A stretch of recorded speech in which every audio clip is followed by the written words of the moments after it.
You have in front of you, hypothetically, 50 things to choose from to do that are going to create value in the world, value in your company, make you more money, grow your business, and you can't do all 50. I mean, it is literally that simple.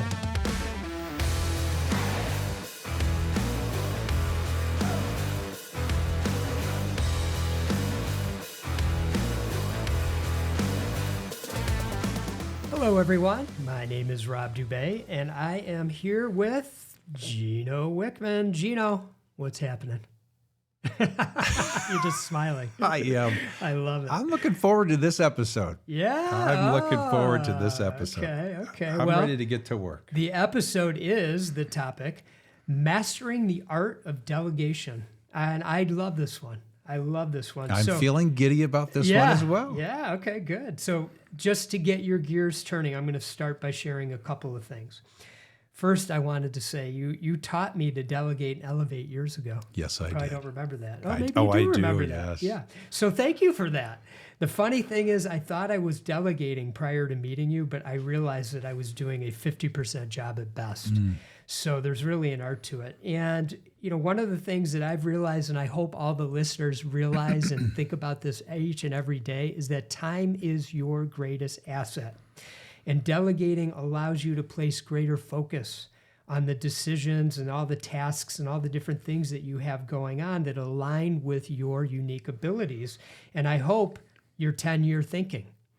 And when you delegate it from a leadership perspective, you're empowering your team. You're developing your team. That is what great leaders do. They empower and develop. And as a result of doing all this, you end up with more energy, you're making greater impact, and you're doing that with more inner peace, which is what this whole thing is all about. So, Gino, what's coming up for you? A whole bunch of things. First of all, that was great that you shared that, because I would guess that you were probably one of the very first clients of mine that I taught delegate and elevate to. So we're going way back. We're going the way back machine here, having a kung fu flashback of teaching you that. So you were probably client number 1, 2, 3, 4, or 5 that I taught that to for the first time. It's awesome. So pretty amazing, though, that here we are now. What is this? 25 years later, and we're having this conversation. Maybe 24 years. Crazy. So a bunch of things are coming up, and so I'll just high level run through them to stimulate conversation here.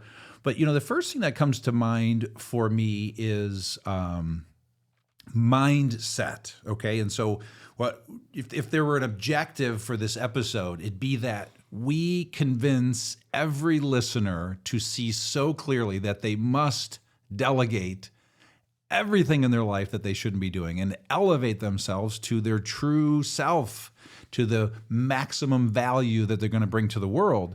And so when I say that, I want to start with getting to the reason, getting to the motivation for why you should do this. Because what I realize with most of my clients I've worked with, if they don't see the value, it's just not worth, the juice is not worth the squeeze, because there's the attitude that says, if I'm going to delegate this thing and teach this person for the next God knows how many hours, days, weeks, I could do it myself in 30 minutes. Why would I do that? Well, when you understand the value, that question, you'll realize how silly that question is.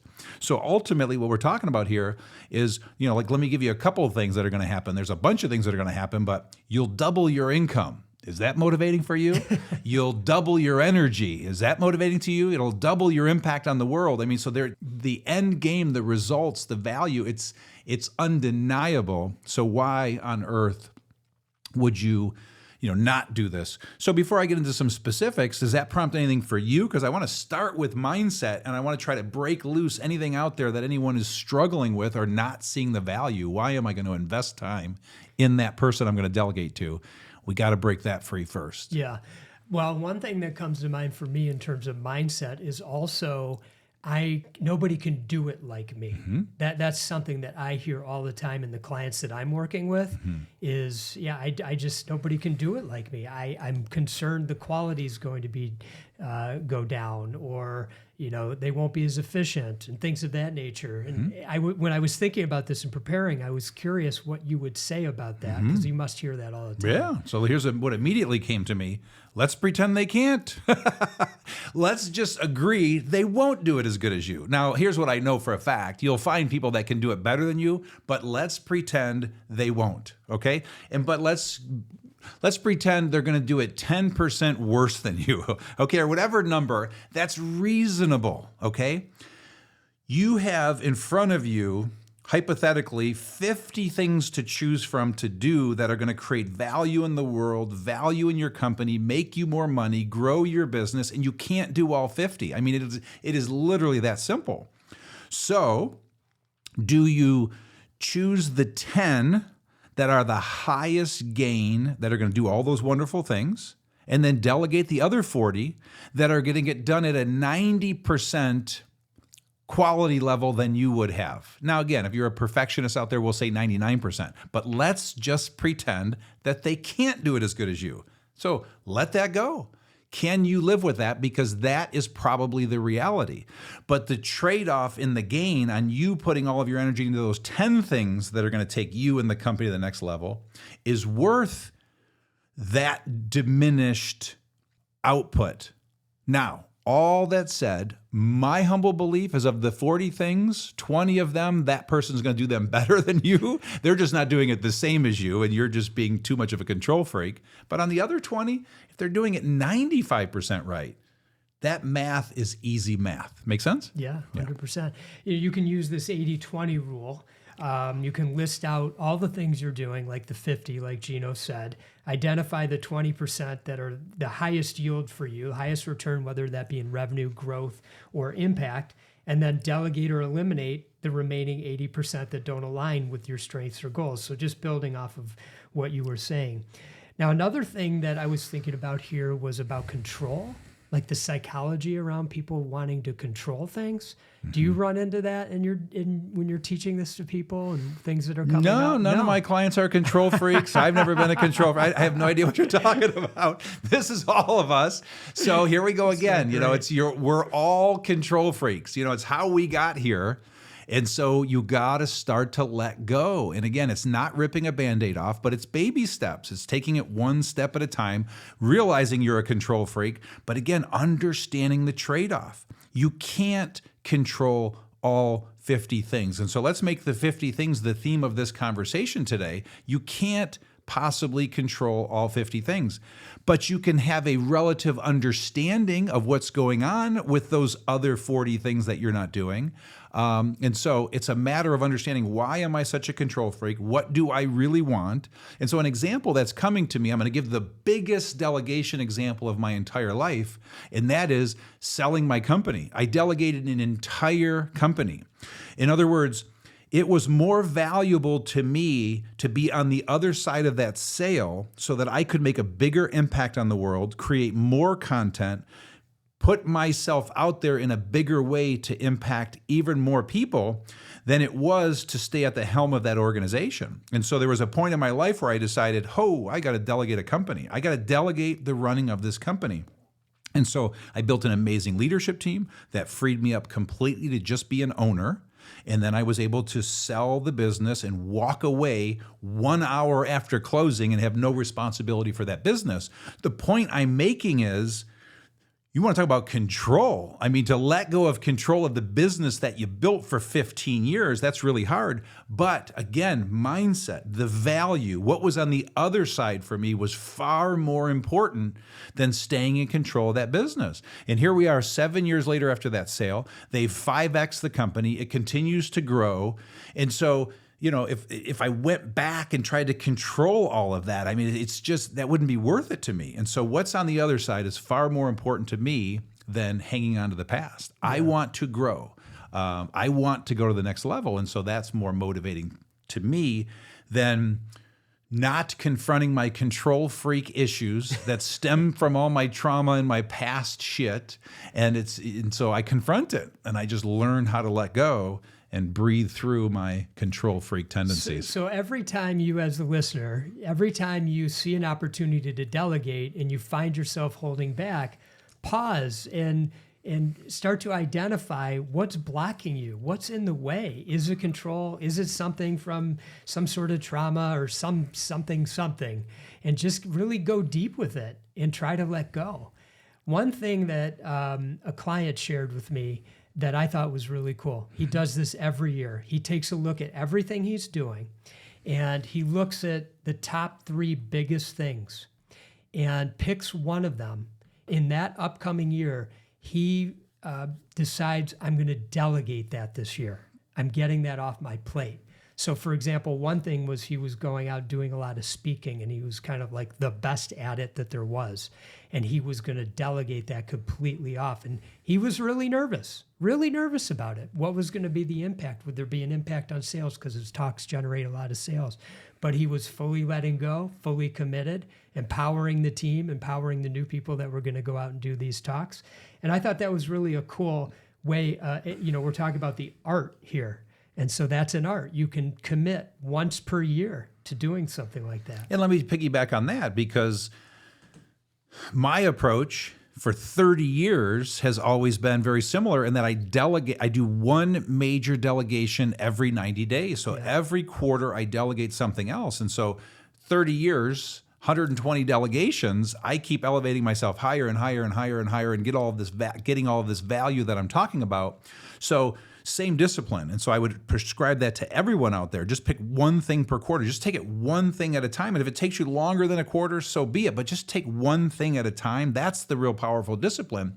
And then, so we're talking about mindset and these obstacles for doing it. Then there's also just knowing how to do it. So I'm going to give you a simple 3-step track for how to do it. Once you identify the thing you want to delegate, the next step is so step 1 is to find the person you're going to delegate it to. So find that person either somewhere in your organization or you need to hire somebody. You need to fill a role. Number 2 is teach that person how to do that job. And then number 3, let go. So there's the track. Everybody overcomplicates it. Find the person, teach them how to do it, and let go. And frankly, and let's say find the right person, where it goes wrong is one of those 3 things or all of those 3 things get screwed up. You chose the wrong person, you didn't teach them, or you didn't let go. So that's it. There it is. Please don't overcomplicate it. Please don't read anything else on delegation and how to do it, because that's exactly how to do it. So if you chose the wrong person, it's never going to work.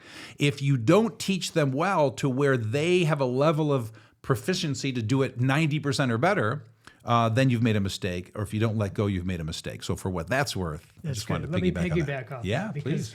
I wanted to talk about setting clear expectations and boundaries. And I have an example. Let's say you delegate the task of managing client follow-up to one of your team members.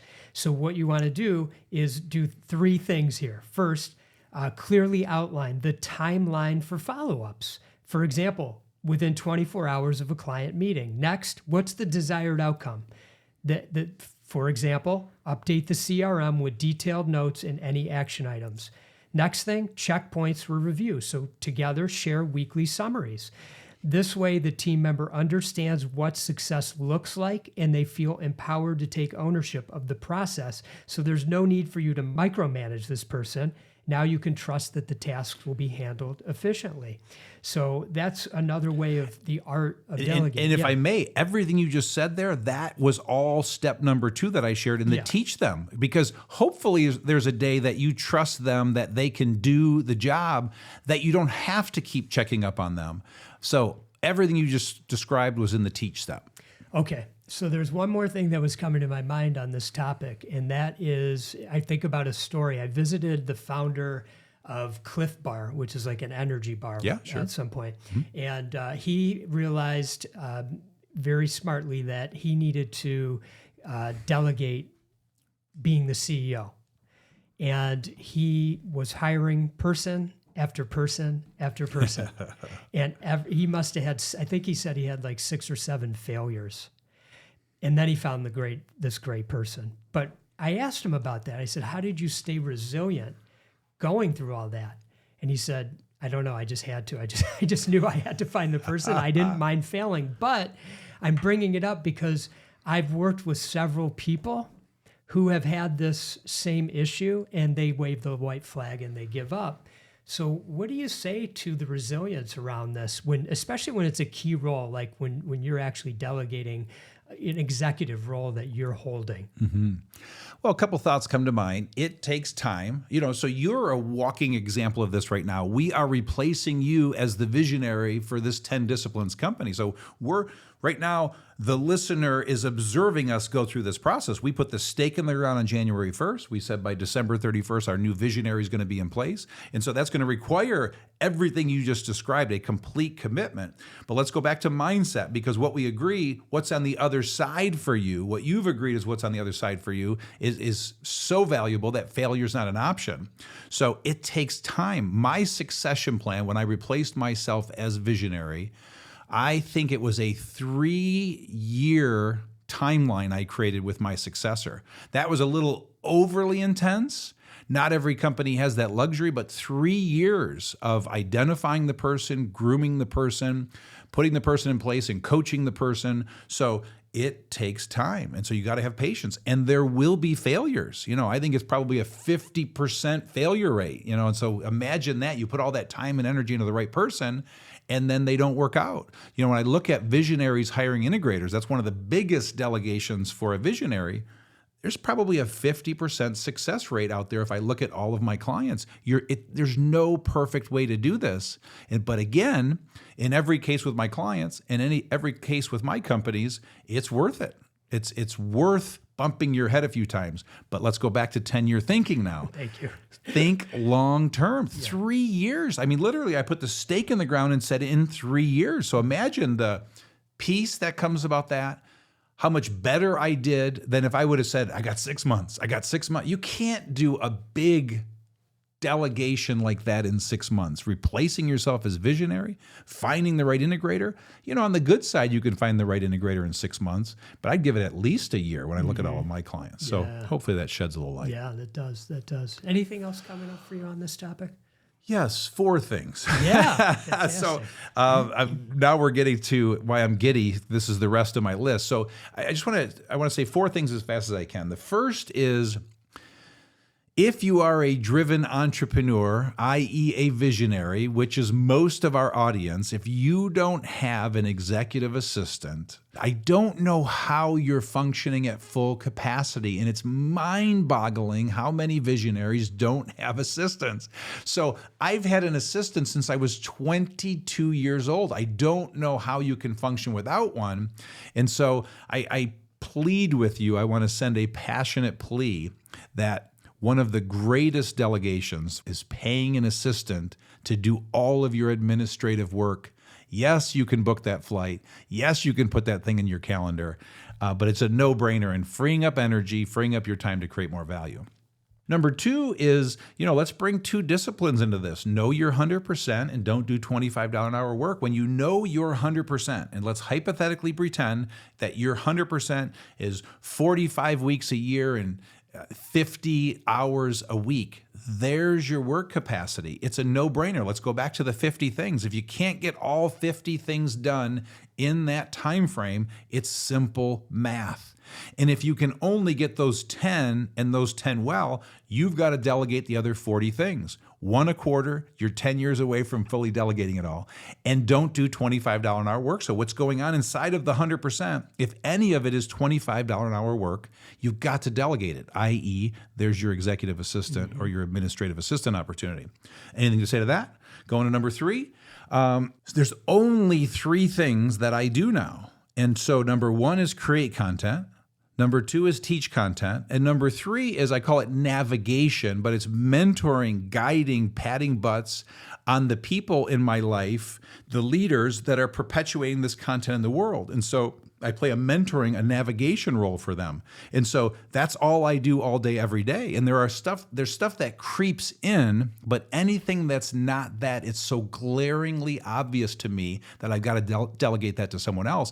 And so I would ask you out there, try and get that clear, that what are the 1, 2, 3, 4 things that you excel at, that you need to spend all of your time doing because it makes such an impact on the world, makes you more money, creates an impact for the organization, grows the organization, and then treat everything else, for lack of a better term, like the plague, and delegate it. Because if you spend all your time there, you're going to be happier and everything's going to be better. And in terms of the fourth thing was just, again, restating that you are living this real time right now, Rob, and that is you are freeing yourself up as a visionary. I mean, what a great time for this topic, because we're watching it happen real time. And I just want to say with that, it's scary. You know, I'm scared because we're partners in this business. I'm scared for you. You know, it's a scary thing, but it's so exciting to know what's on the other side. That's how I stay motivated. That's how I observe you staying motivated to do this.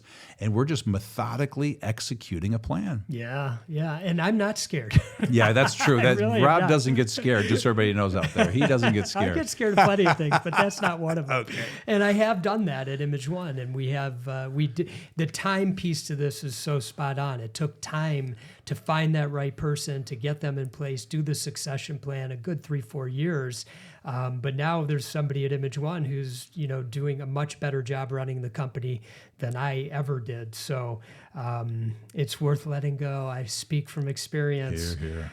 Gino, we are out of time. So are there any darn last it. words? No, I have no other words. All right. Well, for all of our wonderful listeners, thank you as always for joining us, and we'll see you next time. In the meantime, stay focused and much love.